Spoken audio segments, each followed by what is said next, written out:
Williams got a jump on the sport's upcoming trip to the Americas, with the historic team heading to Sao Paulo's Anhembi Sambadrome, 90 minutes from Interlagos, for the Golf Speed Festival.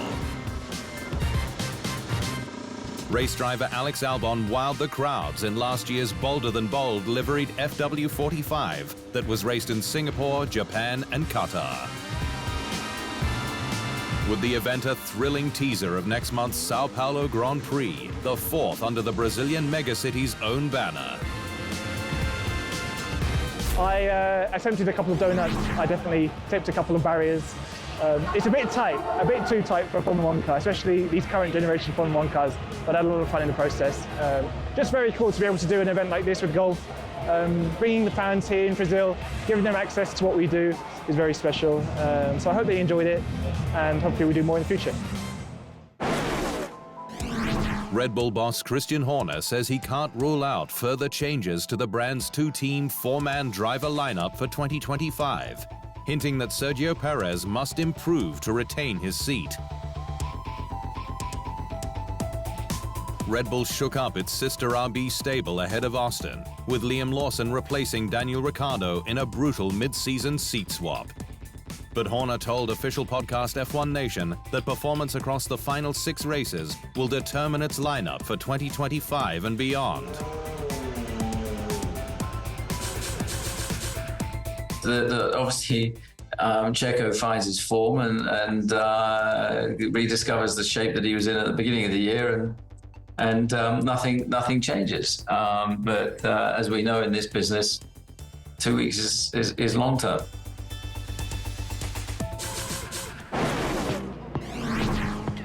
FIA President Mohammed bin Sulayem has continued to make waves, this time taking aim at the British media, which he says convicted him.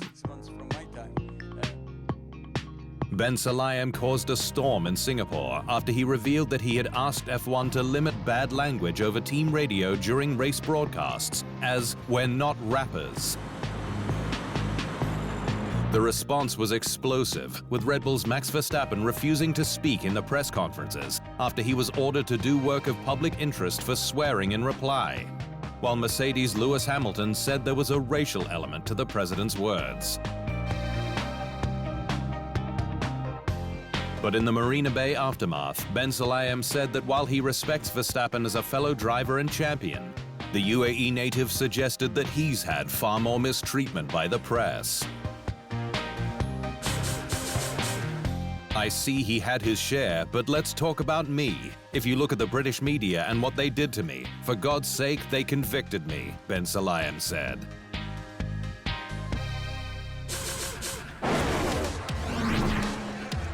'92 world champion Nigel Mansell says his former team Ferrari should be licking its wounds over failing to sign design icon Adrian Newey, and that its reluctance to meet his wage demands was short-sighted. Newey, 65, was announced last month as Aston Martin's new managing technical partner, with the Brit on a long-term deal from May 2025 that is reportedly worth almost $40 million per year, along with a 2.5% shareholding in the team. But Mansell says that it's an own goal for deep-pocketed Ferrari, given Newey's seemingly singular ability to boost performance.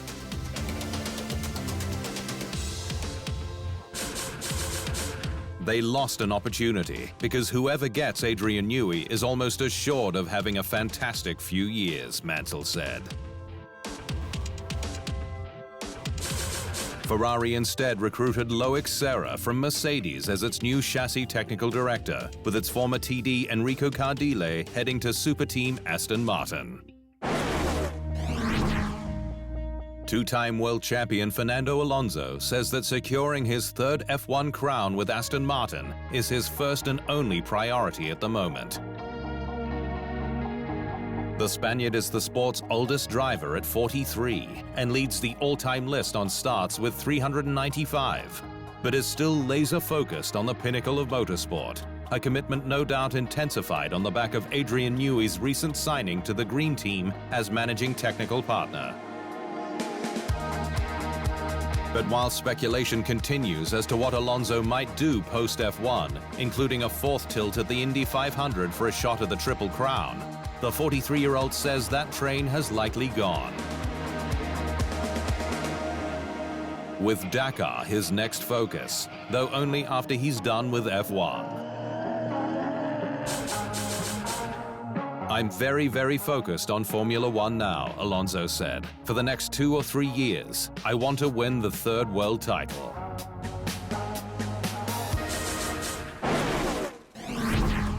Williams boss James Vowles says Carlos Sainz won't want to head back to Ferrari once his team turns around its form in F1's next era.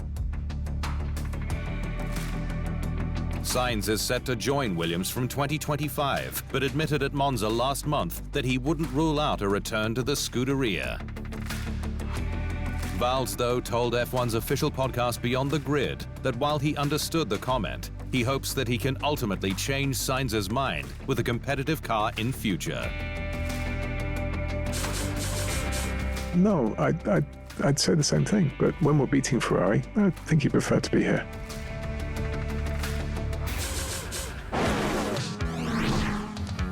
F1's power brokers have taken a U-turn on plans for a rookie sprint at the Abu Dhabi post-season test, citing logistical issues, with the competition now expected to take place in 2025.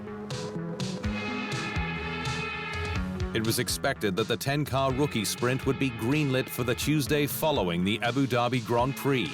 But while the concept had widespread support at the recent F1 Commission meeting in Faenza, the short 2-month lead time proved problematic.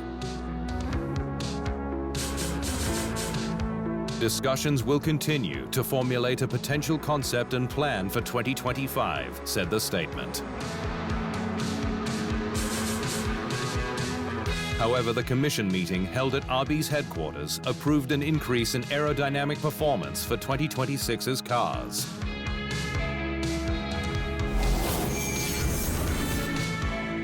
The group also approved 2026's financial and sporting regulations, along with an increase in pre-season testing that year to 3 3-day tests, all to be ratified by the FIA's World Motorsport Council.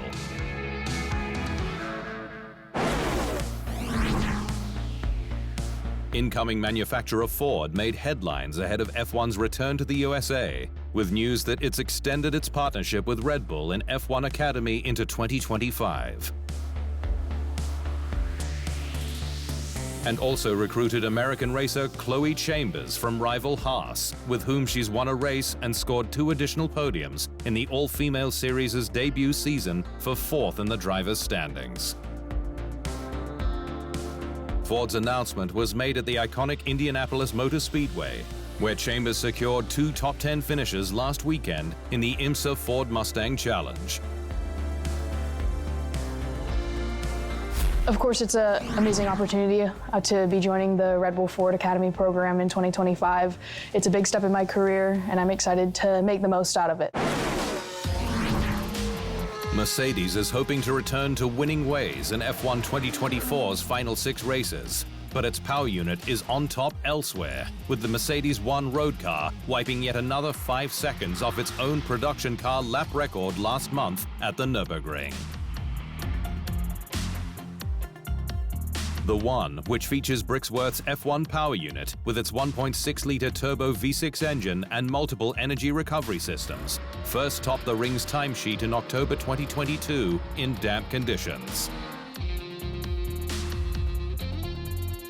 But sports car driver Maro Engel returned to the track last month with a red rocket to show the vehicle's potential in the dry, and did just that to become the first road car to beat the magic mark of 6.5 minutes. With his time of 6:29.090, almost 10 seconds quicker than his nearest challenger, Lars Kern's 2021 attempt in Porsche's 911 GT2 RS MR.